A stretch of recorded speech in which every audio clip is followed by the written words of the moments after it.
What's up, everybody? Hey, it's get your boy Mark here at the Sports Lounge here on this lovely Wednesday. No, you are not seeing things wrong. The Marshall experience is here. It is not the chosen one. He of course is our in-house fantasy guru, and also make sure you check him out on all of his pages, YouTube, Instagram, all that good stuff.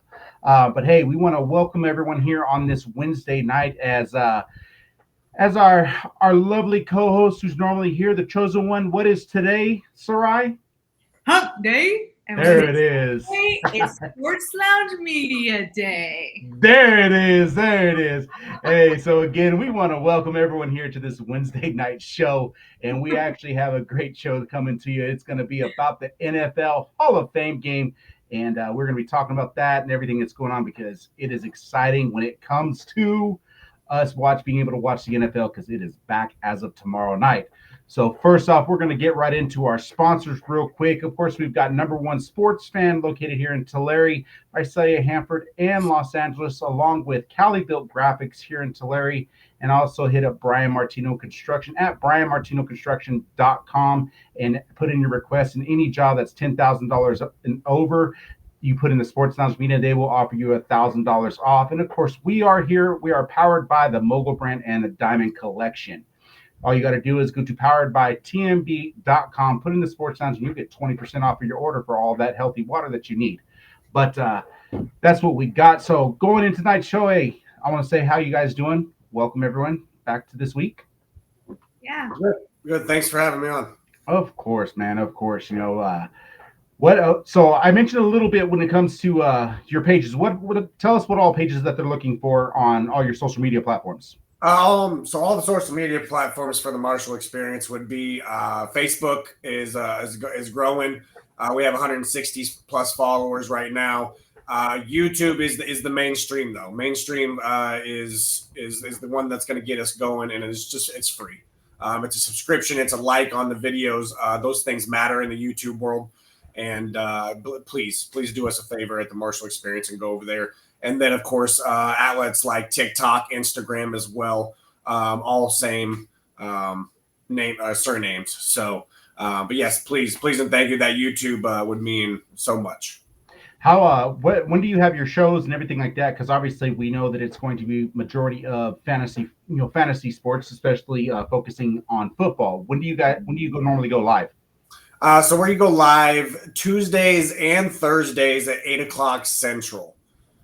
So for those that you don't know, that is 9:00 Eastern time, 7:00 Mountain time, and 6:00 Pacific time. I know it's horrible when you got all these times that you got to memorize, but of course that's a great thing here about Sports Lounge Media and everyone that is here with us. We always make sure that we are covering things from the East Coast all the way to the West Coast. But let's get into tonight's show. So, Sarai, what do we got to get us started? Yeah, so I'm excited, guys, because I think we are breaking the ice for the NFL season now. So I'm super excited. Tomorrow we have the Hall of Fame game. We have the Lions versus the Chargers. So I want to talk to you guys a little bit about the Hall of Fame because, of course, it's my favorite time of the season. There's no better season than the NFL season, and we're about to get that started. So a couple things. Want to talk to you guys a little bit. First question I have for you guys, what does the Hall of Fame game represent to you guys? What do you guys know about it? Can you inform me? Tell me a little bit about maybe what it's all about. Yeah, I mean, that's exactly what you just said. It officially kicks off the NFL preseason, and there's no better season than football season. And obviously, it's a major part of the festivities over at the Hall of Fame enshrinement in Canton. But yeah, I mean, it's usually just two teams participating against each other that have somewhat ties to the inductees themselves. So it'll be a good game. I like it. Yeah. So of course, we have the Chargers this year being represented. They have Antonio Gates, who is coming from them. I mean, of course, we have other inductees with Eric Allen, Shannon Sharp, and Jared Allen. Sterling Sharp. We can get into Shannon Sharp. Yeah, we can get into that. Sorry, Sterling Sharp. Yes, correct. My apologies. My apologies, Sterling. I understand your brother's in a little trouble over here, but that so yeah. So anyway, so Sterling Sharp, he's finally getting his enshrinement. He actually was inducted by his brother. I do recall seeing that. Actually gave him his jacket and said welcome to Canton.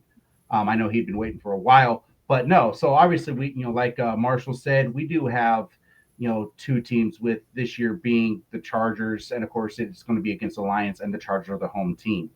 For me, how I'm going to ask this, for both you guys, I'm actually going to ask a question. How do you feel? We talked a little bit, briefly about this, right before we came on. How do you feel about the teams that are in this year's Hall of Fame game?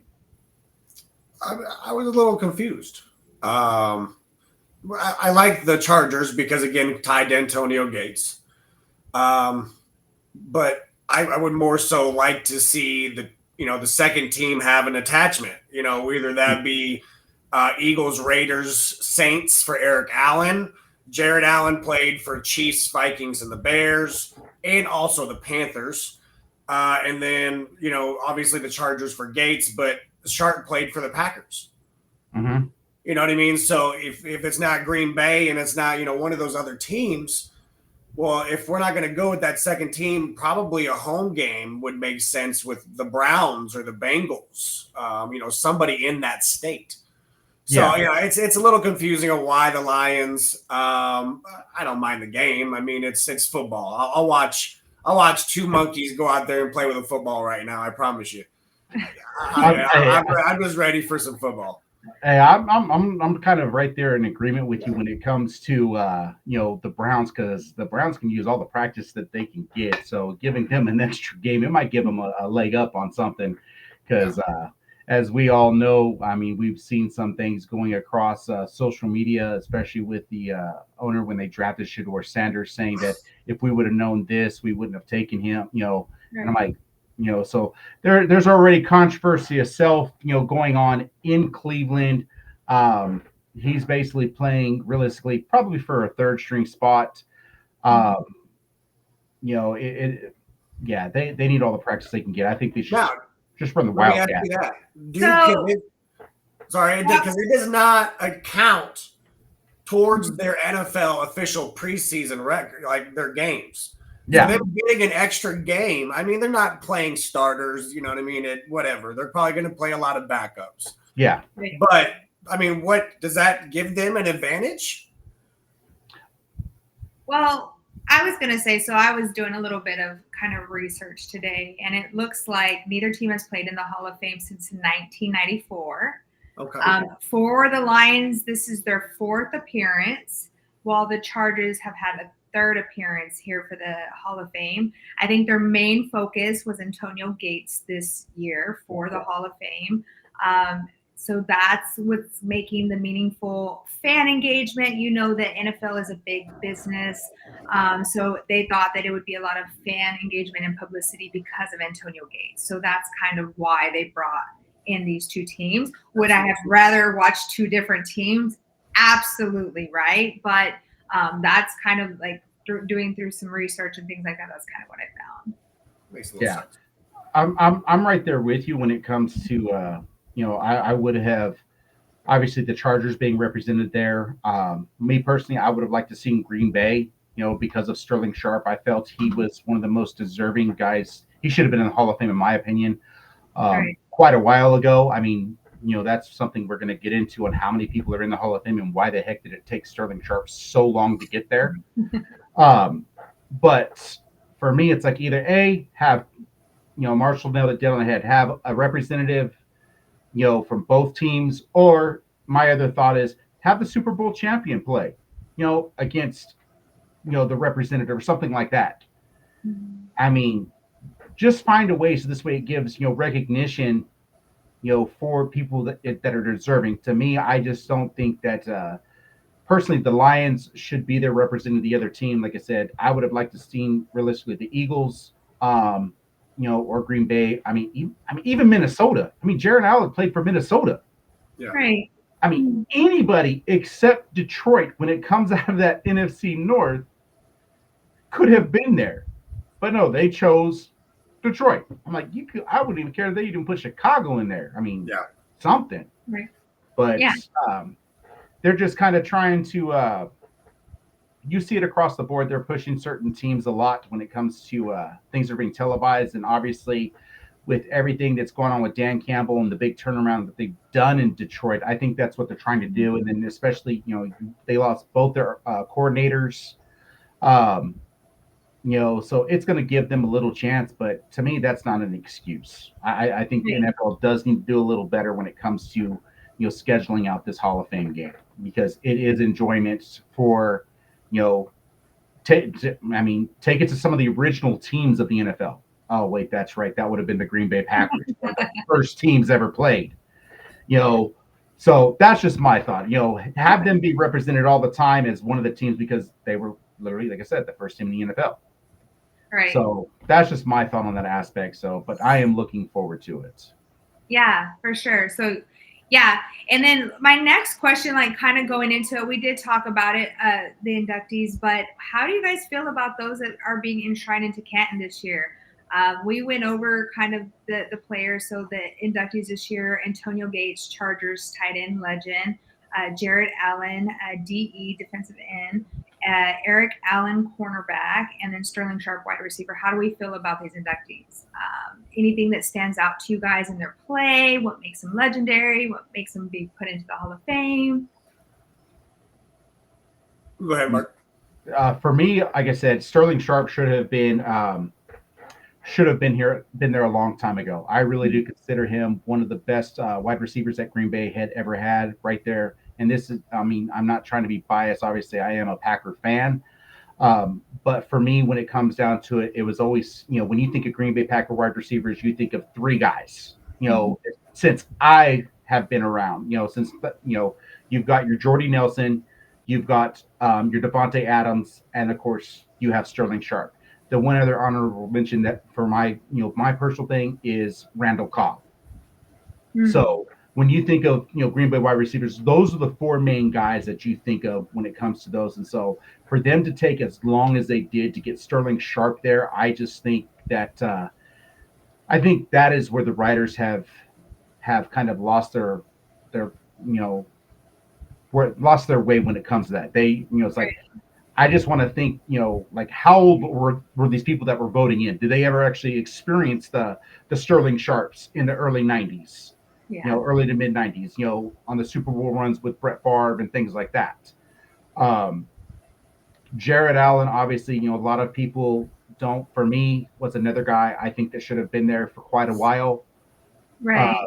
With him being at Kansas City and Minnesota, a lot of people forget that he was at Kansas City, but that's where he spent majority of his career, actually. And he was actually a Kansas City Chief Player of the Year, as a defensive end, which is pretty impressive because that usually doesn't happen. Everyone always knows it's always given either to the running back or the quarterback. That's always gets Player of the Year for some stinking reason. But yeah, those were the two, that I think that realistically, obviously, Antonio Gates, nobody has to say anything about Antonio Gates. His numbers, his stats, everything, it just speaks for itself. He deserved to be there. He should, realistically, he should have been first ballot. What do you think, Marshall, about the other one, Eric Allen? So I actually wrote down some stats about each one and I love things that I was impressed about. So Eric Allen, one of my all-time personal favorites, I may add. This was actually a year of eligibility 19, and two times as a finalist. So obviously played for the Eagles his rookie years, his 6 years, and then played for the Saints and then the Raiders. But he was, again, drafted in the second round, immediately made an impact as a rookie. 5 interceptions to earn the spot on the all-rookie first team that year, followed up with an 8 interception season in 1989, and then was recognized first team all-pro honors and a spot on the Pro Bowl. He intercepted at least 3 passes in each of his first 7 seasons, and then 10 times in 14-year career. Heck of a guy. He was known for me for consistency and durability. That's how I would describe Eric Allen. Okay. Do you think on the finalist, was there someone that you think should have been there that did not make it in? I'd have to look up the nominees. I'll tell you right now. I will tell you right now. So the finalists actually was Eric Allen, Jared Allen, Willie Anderson, Anquan Bolden, Jair Evans, James Harrison, Rodney Harrison, Torrey Holt, Luke Kuechly, Antonio Gates, Eli Manning, Robert Mathis, Steve Smith Jr., Terrell Suggs, Fred Taylor, Earl Timeless, Adam Vinatieri, Hines Ward, Ricky Waters, Reggie Wayne. Good gosh, how many finalists do you need? Yeah. See, but the finalists though are Eric Allen, Jared Allen, Antonio Gates, and then Sterling Sharp. Yep. Out of those, I'll be honest with you. Sterling Sharp might be the odd man out. Oh, okay. All right. Interesting. I do like. I think these were eventual Hall of Fame inductees, but Luke Kuechly and Eli Manning. Eli Manning took down Tom Brady twice. Mm-hmm. Guys got multiple Super Bowls, and Luke Kuechly was an absolute animal on the football field next to Brian Urlacher and Ray Lewis, and I mean he was an absolute CMC. Effect on that defensive side of the field, that talent, not much of talent on that Carolina's defense for a long time. He retired a little early too. Had a shorter career, but I think my two names would be Luke Kuechly and Eli Manning. Those are two names that I would look hard at. Yeah, because they're allowed up to 5 finalists. Yes. You have to get at least 80% of the voters to side with their candidacy. My personal thoughts, when you mentioned Eli, is Eli Manning a Hall of Famer? Eventually.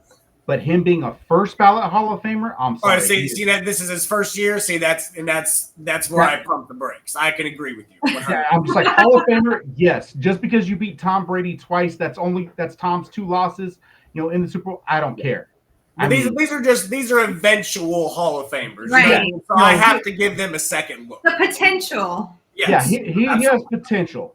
To me, I agree on the Kuechly. I think what hurt his chances was the fact being he did retire sooner, but it was because of injuries. Yes. The person that I think that realistically should have been there is Reggie Wayne.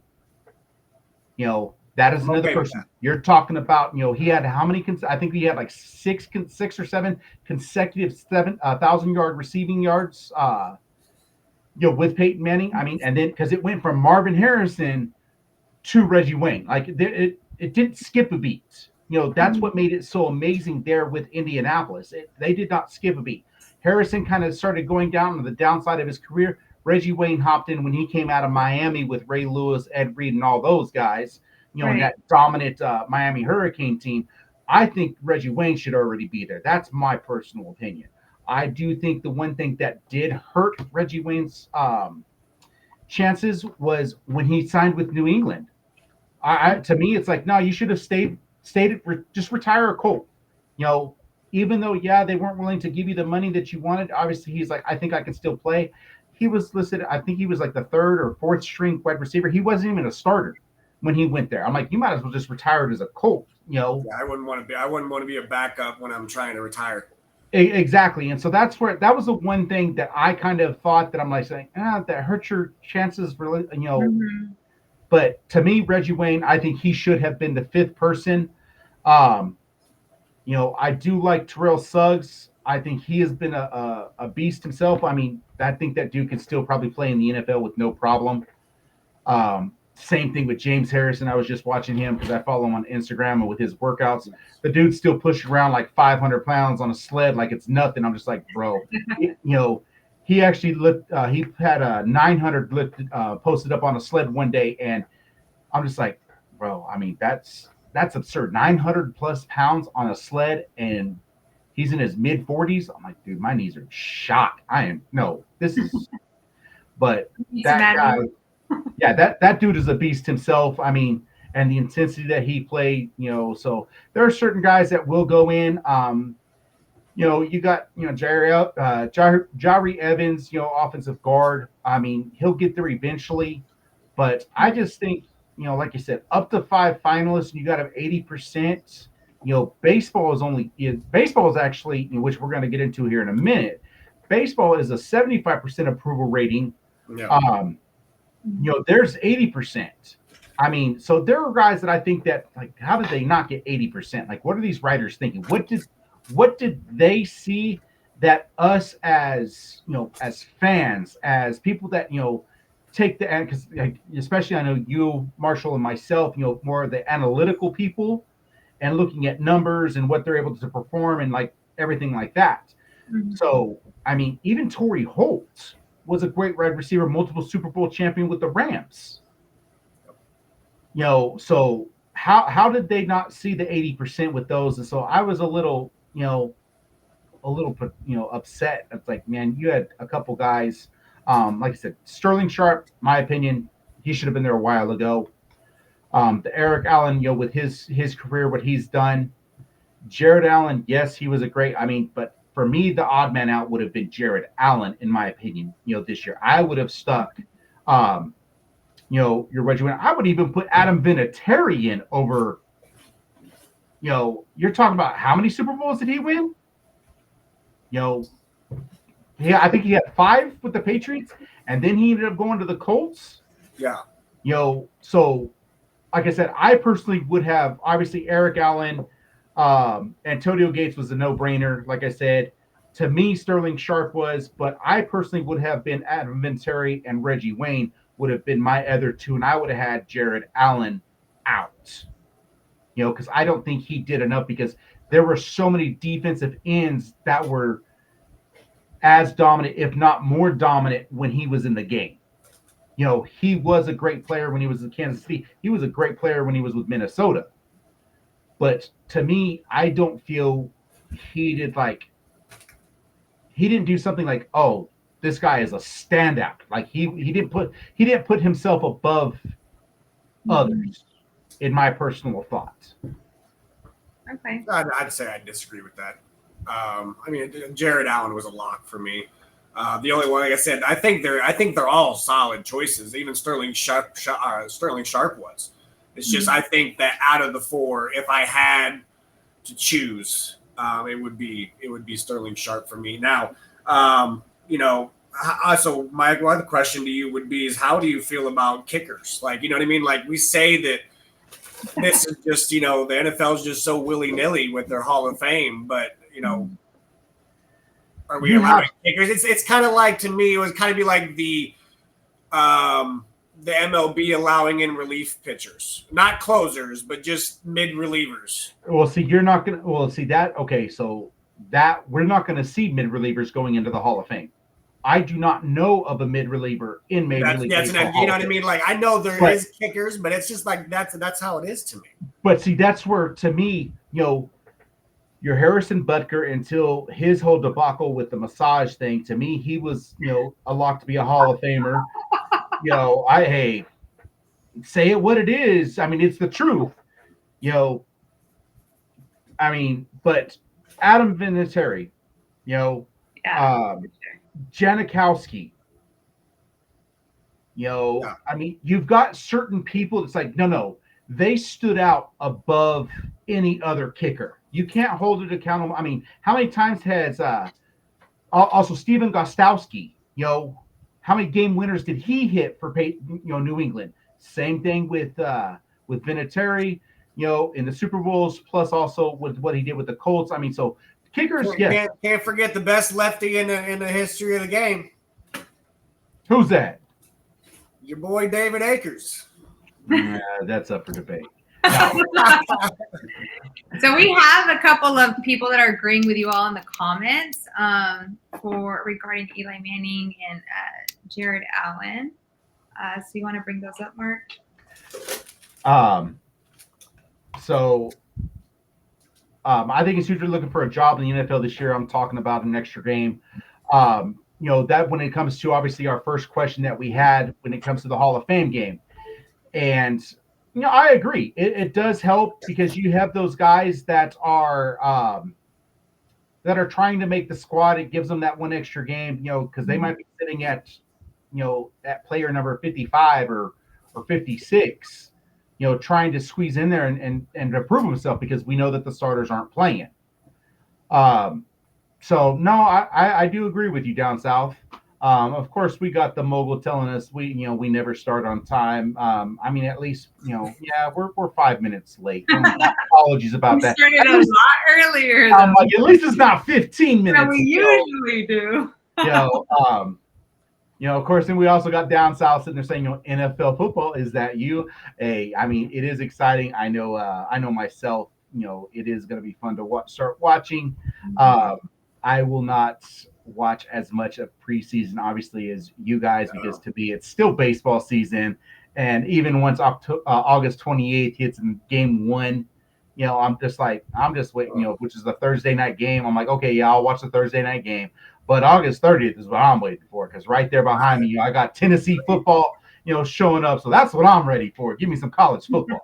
Preseason football is like gold to us fantasy guys. Absolute gold. We get to see the rookies. We get to see the depth pieces that we take these late round darts on, and it's a magical thing. Yeah, it's understandable. We also had down south saying, this is a good hall. This is the hall of good now, I guess. And I'm right there with you. And that's going to be the next question that we're going to be getting to here in a minute.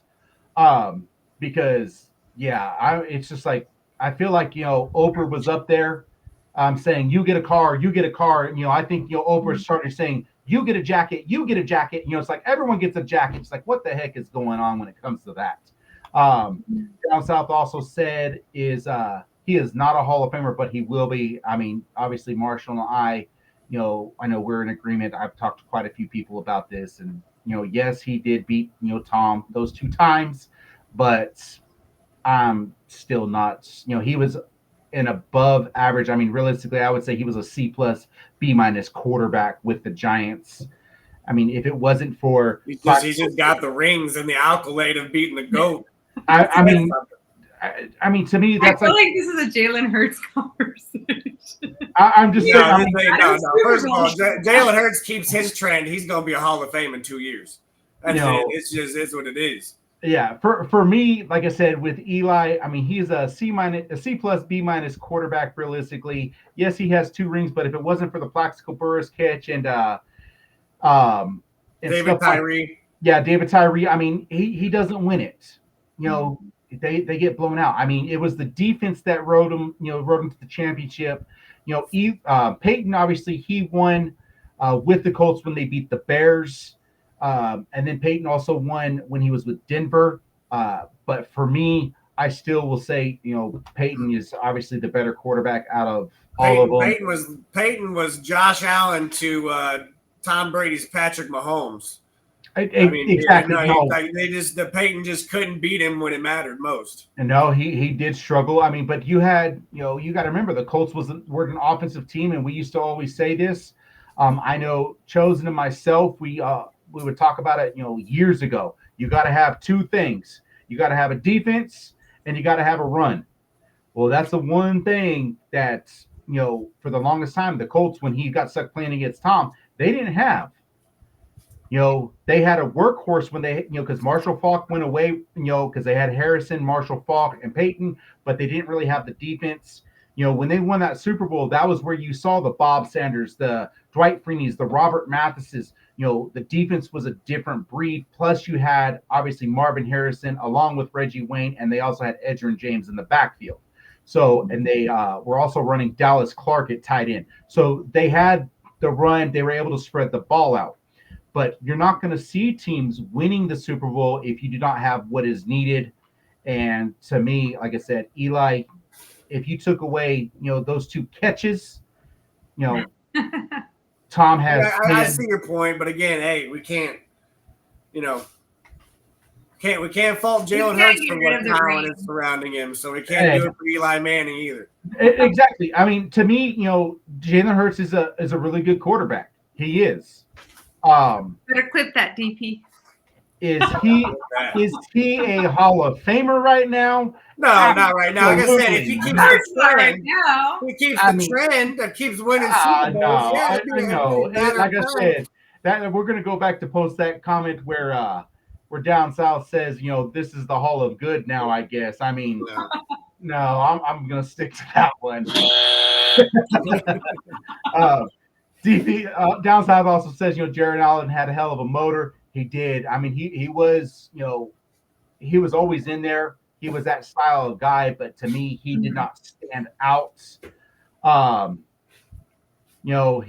He agrees with what I said, thinks Sharp should have been in the Hall already. Yes. And of course, he also said the great lefty of Philadelphia, David Akers.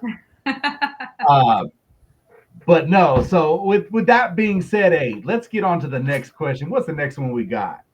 Yeah, so real quick, kind of want to veer off right before our next question. I wanted to ask you guys, can you guys kind of tell me a little bit about what the Hall of Fame is, what specifically goes on, and also a little bit of maybe some predictions? What are we looking at tomorrow? Are rookies starting? Is Herbert starting? Like, who do you guys think are going to start? Where are we going with this? Kind of inform our audience, maybe those that don't watch football, what goes on in the Hall of Fame and what's so good about it. I think I said earlier, aforementioned that, you probably may, it's like a 50% chance that you could see a Herbert or you could see Jared Goff or Amon-Ra St. Brown, but it's highly unlikely. I think you see a lot of the third stringers, a lot of the guys that they are still seeing if they can actually make the team.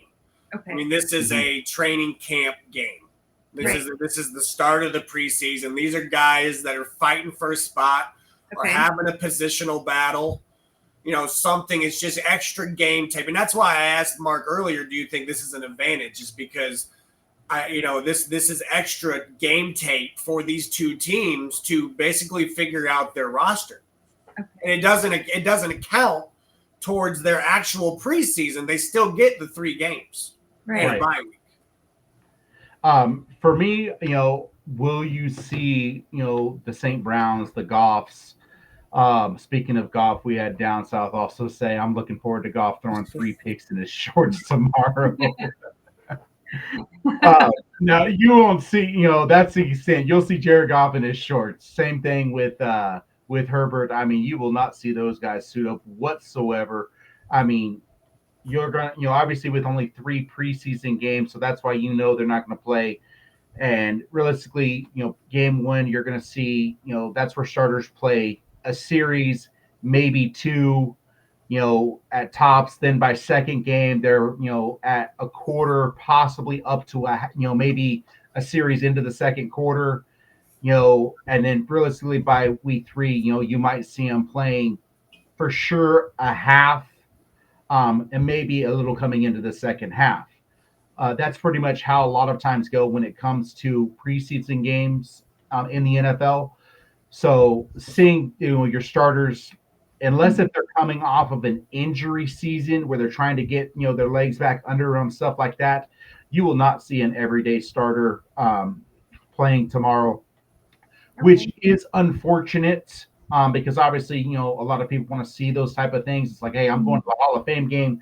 I want to see this. Well, unfortunately, like I said, you have a better chance of winning the lotto than you do seeing starters out there, especially 11 of them, but, you got your big money guys, like I said, Herbert and Goff, along with St. Brown, Gibbs. Do you see Gibbs? Do you see the new rookie? I think you see the new rookie possibly. I can see the rookies, coming out there realistically, for a solid, series, a couple Yes. series, maybe a quarter.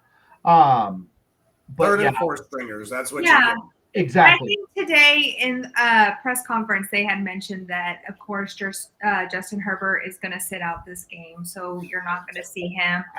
And then they also talked about Trey Lance starting for the Chargers, and then eventually what they want to do is throw in that rookie DJ, and I'm not going to say his last name because I know I'd butcher it, but it starts with a U. They are thinking of just starting him for the Chargers tomorrow and seeing how he realistically plays. Yeah, see, I think realistically, we're gonna see. I'm gonna get to see my boy Hendon Hooker more than likely start. He's finally gonna get the chance. This is basically, in my personal opinion, I do think that the Lions have messed with his progress because he spent, he played 5 seasons in college. He is an older rookie when he came in at 26 years old. Signed his rookie contract. He was kind of, he was left on the short end of the stick when it came to all of a sudden they brought in Teddy Bridgewater right there before the end of the season to put him as the backup over him. To me, that was a little disrespectful to Hendon Hooker and what he's done, especially coming off of energy. I mean, injury when he came back, he had been cleared the entire time, but they basically tossed him all the way down to third string. And so he's finally getting his chance to start as the number two. So I am looking forward to seeing that because to me, I've said it since I've watched him going all the way back to Virginia Tech. Uh, and of course, him being a savior when it comes to Tennessee football when they beat Bama, because you all know how I feel about Bama and, saying screw Bama. No. But, Oh, that we lovely know. 52-49. I'll I be mean, buzzing you all season long.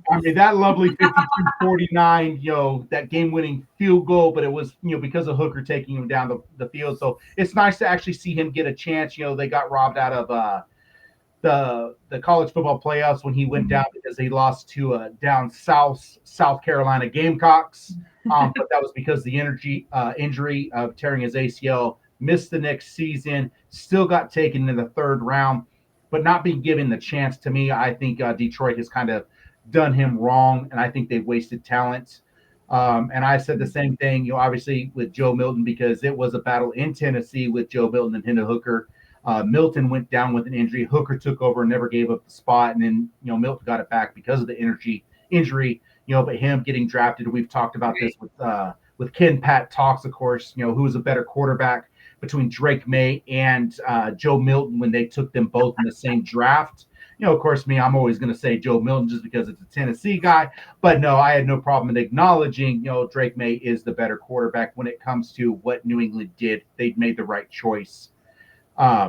But having Joe Milton, we know that he's going to get the opportunity because Dak Prescott, your guys' favorite quarterback in Dallas, he's done he's getting injured, so You're using all the bad words tonight. Right, he might get, he might stay healthy this season. It's been every other years when he's going down with something. So, but for that's going to be a good spot, obviously, because Dak Prescott, as long as he does not have to make the postseason, because that's where he chokes all the time. He's another Tony Romo. Does not know what it's like. He suffered with some issues that prematurely, and so yeah, that going on. So Milton, I think, is a good place, but he does learn under a veteran quarterback because Dak is a seasoned and does have good accuracy as long as he's staying healthy. But so to me, I'm going to enjoy seeing the backups, even the rookies. Like I said, we'll probably see those. Down south he's made the statement of, I really hate that what preseason has to come. It really makes the first month of the season sloppier to me. And I agree. I'm right there with you. I feel the same way about Major League Baseball, when they're playing in the preseason. Starting in February, because pitchers and catchers report in February. One is the February 10th, for pitchers and catchers. And of course, everyone else shows up on Valentine's Day, for the full team report every year. And to me, it's like, man, you spend 6 weeks playing in preseason games and you have all these games. And it's basically, it's an audition tape. is how it is for your backups, for your your CFL guys that are trying to make a roster spot, your Arena Football League guys. I mean, we know Trey Lance had signed originally to play in Arena, but he ended up taking a backup deal with the Chargers, but they're going to give him another chance. But I mean, if he doesn't realistically stay, you might see a number 3 pick that the Niners gave up the mansion for. He might end up in a CFL again, or something like that. And because he couldn't do nothing in Dallas, he couldn't do nothing in Chicago. I mean, so Yeah. it's going to be interesting. And down south was his hatred speech right there, saying "Go Cox." No, absolutely not. Hey, this is a family show. Yeah, exactly. Exactly. I mean, we already got Dak. We already know Dak is struggling with premature issues. We don't need to worry about hearing about Go Cox and things like that. But no. What else do we got, Sarah? Yeah. So just to finish the context of the Hall of Fame game, just kind of want to talk about, so they get enshrined, they get introduced before kickoff, if I'm not mistaken. You get this cool gold jacket, and then you're officially enshrined on August 2nd during the enshrinement weekend ceremonies. So if anybody is interested in the context of the Hall of Fame game, that's what the Hall of Fame game is all about. So moving on to our last question real quick, just want to talk a little bit about, do you feel the NFL Hall of Fame has inducted too many players? As of now, we have about 371 players in 105 years when compared to the MLB Hall of Fame with only 278 players in 123 years. So do you guys feel like there's too many players that they kind of turn around for these inductee ceremonies? I just think that it's two different sports that have two different standards. I mean, the NFL is clearly not as stricter or not as, the MLB is a little bit pickier, but I think they just have different ways of doing it, which is okay. I mean, it's okay to me. I think the NFL with the Hall of Fame game, with the the enshrinement and everything else, I think that it stands for a little bit more of like, hey, here's the start of the NFL. Let's do this thing.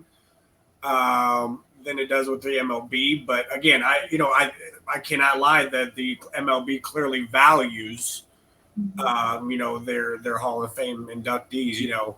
I don't know if you guys had watched Ichiro Suzuki's enshrinement speech, but if you haven't and you're watching this, please, for the love of Lord, go watch that speech, because that is a man that I was impressed by. I mean, that speech was very touching, and I thought it was funny because we all know the story of how he got into the Hall of Fame with the one voter, the one writer being in the way of the second all-time unanimous Hall of Fame. And he said, to that one writer, your extension, your invitation, is to come over to my house for dinner has been revoked. So it was a good one. It was a good one. So I just think that one's valued more over the other. Again, which is okay. Baseball stands for tradition. And the NFL is more show-stopping, more what I mean, more entertainment and more exciting. I think it's just two different standards again. Which I'm not saying that, Mark. Don't be shaking your head at me. I knew that would kind of tickle him. Baseball. We could say that baseball is more traditional than 100%. Football. You know what I mean? I think that they hold on to that tradition, while the NFL is more, again, show-stopping, entertainment. And they're just like, well, if you're entertaining and you sold tickets, here you go. Right. Yeah, for me, I would say, they need to quit allowing Oprah to hand out gold jackets for the Hall of Fame, because I'm tired of everyone getting into the Hall of Fame when it comes to the NFL. The problem that I have with the Hall of Fame game when it comes to the NFL is it's at the same exact time, and they're trying to take away from Major League Baseball's Hall of Fame. Major League Baseball just had their Hall of Fame enshrinement. We don't have a game or nothing like that because it doesn't need to be recognized. And when it comes to we don't need a game to say, hey, this is the beginning of the season. No, this is what it is. If you get into Cooperstown compared to getting into Canton, there's a huge difference between the two. Right. Obviously, tradition does matter, and especially with me, tradition is what means the most. And that's why, obviously, I have always stuck to certain things in my aspects. I do not like that Major League Baseball is trying to change things, between this stupid extra innings rule where a runner starts at second base or this, but I also don't agree with certain things that the NFL does, on their rule changes. Right. Uh, I think they're trying to just bring more people because they feel like they're losing viewership. But for me, like I said, I will have to say I do think that they're giving out too many gold jackets, Okay. in the NFL. But they need to stop taking away again from Major League Baseball's Hall of Fame. Figure something out. Do it at the end of the season. Do something. Why do you have to have a game to give someone an extra game for this? Right. You Yeah, know, because they get an extra game, right? it's Because the of the Hall of it's game, they get an extra preseason game. yeah. So those two teams get an extra preseason game. I mean, to me, it's like, hey, get rid of the stupid flag football crap that you have going on for the Pro Bowl. That is a joke. Go ahead and put the NFL Hall of Fame at the end of the season. Mm-hmm. Do something there because the Pro Bowl. You mentioned, obviously Eric Allen, being a Pro Bowler. We know Jared Allen, Antonio Gates, all those guys are former Pro Bowlers. That was when the Pro Bowl meant something. They showed up to Hawaii and they played. I still remember the hit in the Pro Bowl game of Sean Taylor, the great defensive back that played for the Redskins that lost his life too soon. But the hit that he put on in the Pro Bowl, it's like, you're not supposed to be doing that. I mean, Major League Baseball's All-Star game, man, that you're playing for something that's worth it. It was exciting to watch this year again. I mean, we've talked about the NBA All-Star game, which is pathetic. You got a 200 and some to 198 or something like that. It's like, why even freaking have the All-Star game? It's a joke. That's just like the in-season tournament. But, they need to figure out so this way you're not trying to take away from other sports because there are certain people, that should be in there. But my personal opinion, like I said, to me, it is about the tradition. It's about the respect when it comes to Major League Baseball. And when you said, it's about those numbers, no, those are actually the numbers after the enshrinement for this year. Those are the actual numbers of what have been, inducted into both Hall of Fames. That's not including owners, umpires, head coaches. That is strictly players. And like I said, you're averaging 4 players, like we talked about earlier. They can take up to 5 a year. I mean, is there more players in the NFL? Yes, because you're playing with a 52-man roster. But everyone knows when it comes to Hall of Fame, you might as well go ahead and take out realistically from numbers, let's just say 30 to 52. Mm-hmm. Those guys basically, I mean, I'm not trying to say they're irrelevant, but if you're basically player number 30 through 52 on an NFL roster, you're not seeing the field very much. So you're not going to be a Hall of Famer. Because that's where, because you got your 22 starters both on offense and defense. You got your rotation guys coming in, things like that. And so that's where I'm like, okay, I mean, you can even say realistically, let's say 35 to 52. I mean, 30 is probably a little bit too close because we know that, you got plenty of people that do see field time. But for me, yes, I do think Oprah needs to stop giving out the gold jackets for Canton. You get a jacket. You get a jacket. Exactly. Exactly. That's what I feel like it. I'm just like, I will say this, I know a lot of writers obviously are the ones that are voting. I agree with Ichiro. I'm glad that he has revoked, say, hey, you're no longer invited to my house. Ichiro, definitely should have been a unanimous decision. There's actually quite a few guys also that I felt that should have been that were right there. Of course, the only guy that has ever done it was Mariano Rivera. I don't recall of any NFL player ever having a unanimous decision in though. I mean, so, and like I said, but that tells you, I mean, because you got, guys like Nolan Ryan, who spent 27 years in Major League Baseball and holds literally 35 Major League records. And he wasn't even a unanimous decision in Major League Baseball Hall of Fame. He missed it by 4 votes.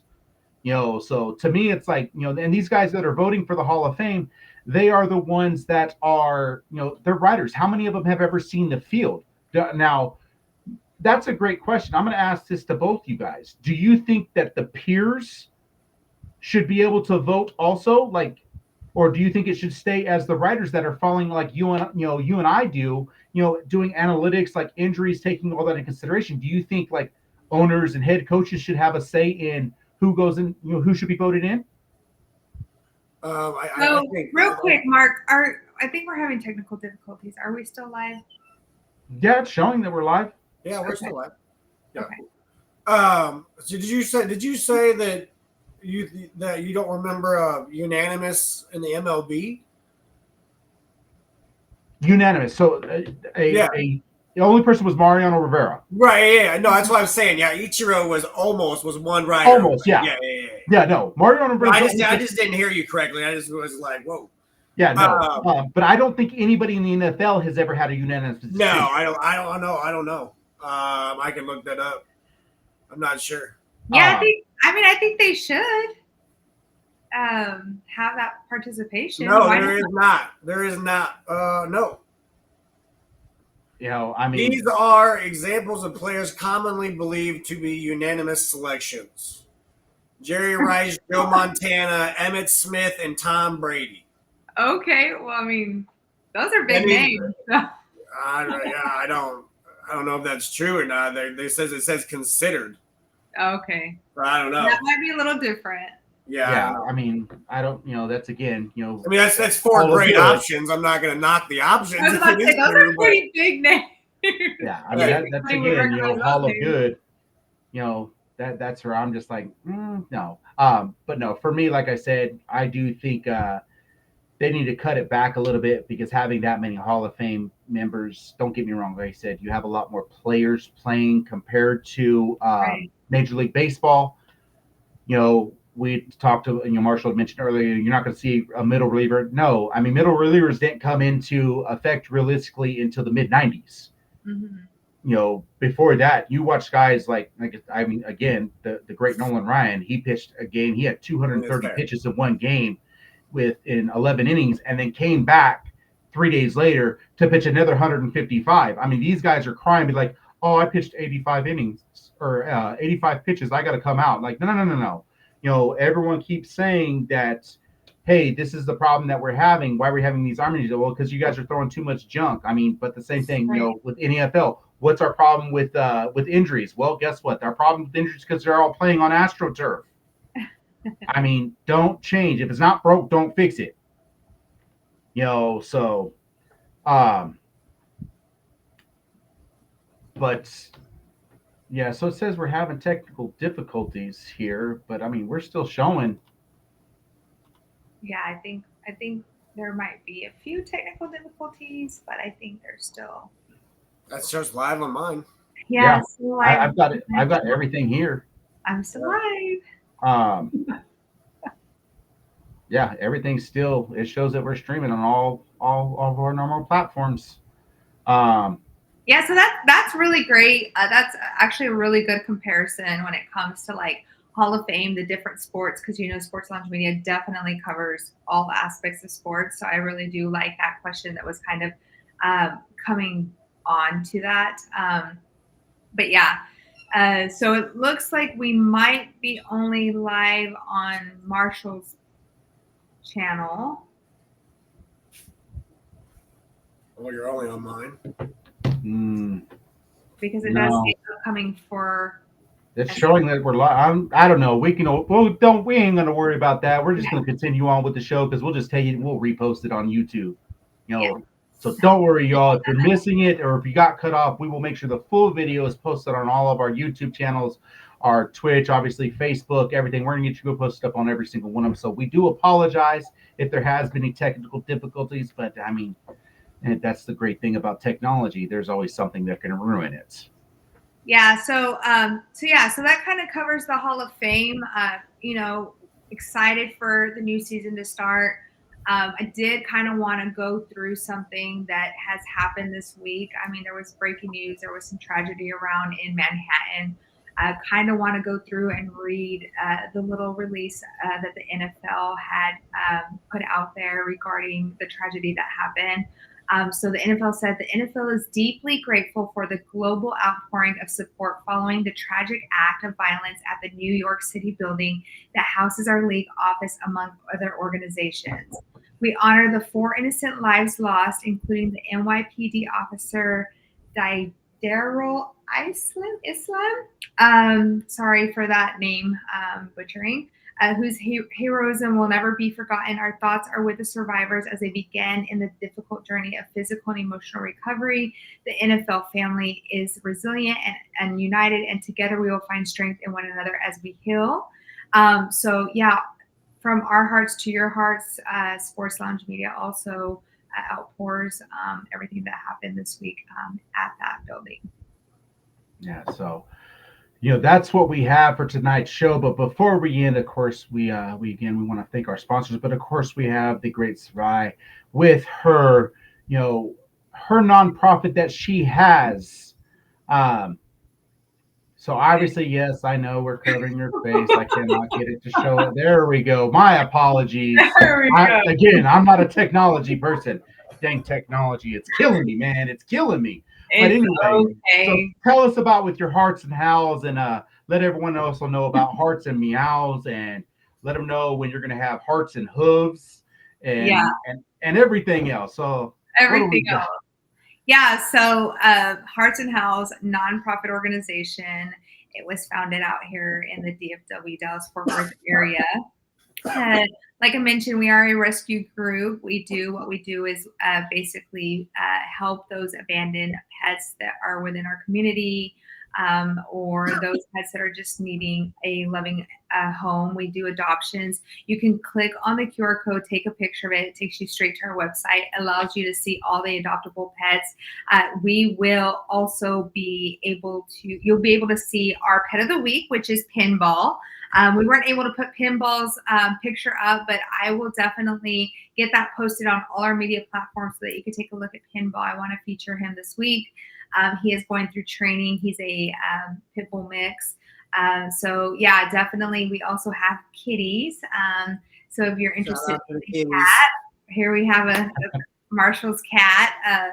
So definitely check out our website. It is a nonprofit. So if you decide to donate, you can definitely claim that on your taxes as well. It is tax deductible.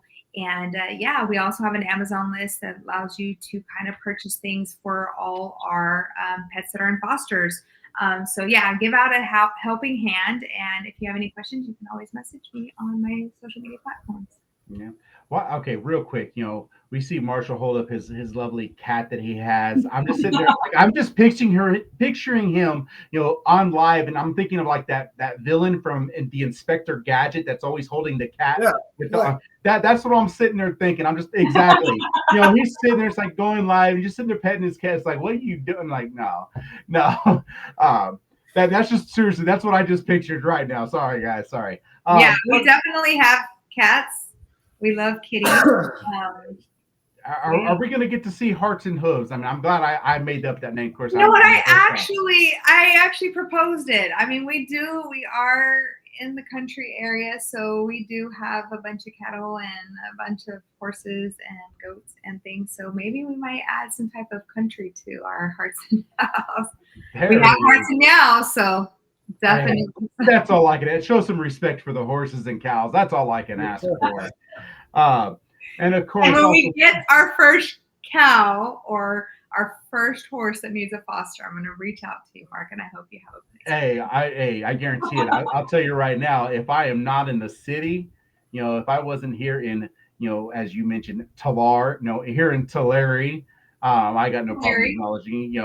I tell you what, if I wasn't within city limits, yes, 100%, I would have my horses, all that good stuff. But unfortunately, I do not have that opportunity. But also, we also have, of course, the Sports Lounge Media. Click on the QR code, here at the end. It'll take you directly to our website, and we also were able to like and subscribe. It'll take you straight to the YouTube channel, which is great. Like I said, give us a follow, like, subscribe. Share the content. Of course, you're going to start seeing a lot more breaking news things that you've seen recently. and everything that's going on. Next week we will be talking about the MLB trade deadline, because it is finishing up tomorrow. So that is a big thing. But we want to make sure everyone had the content understanding of the NFL Hall of Fame game, because there have definitely been some big trades this year.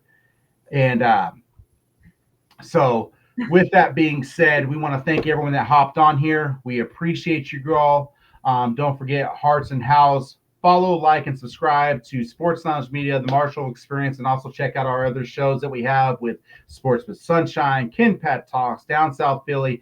Don't forget, we also have SLM Bets with John for all of your parlay needs. Make sure you are being responsible when it comes to any gambling, because there is no guarantee. And no, we are not putting up the moguls comments when it comes to that aspect, because this, absolutely not. So again, thank you all. We appreciate you, and we're looking forward to seeing you guys next week.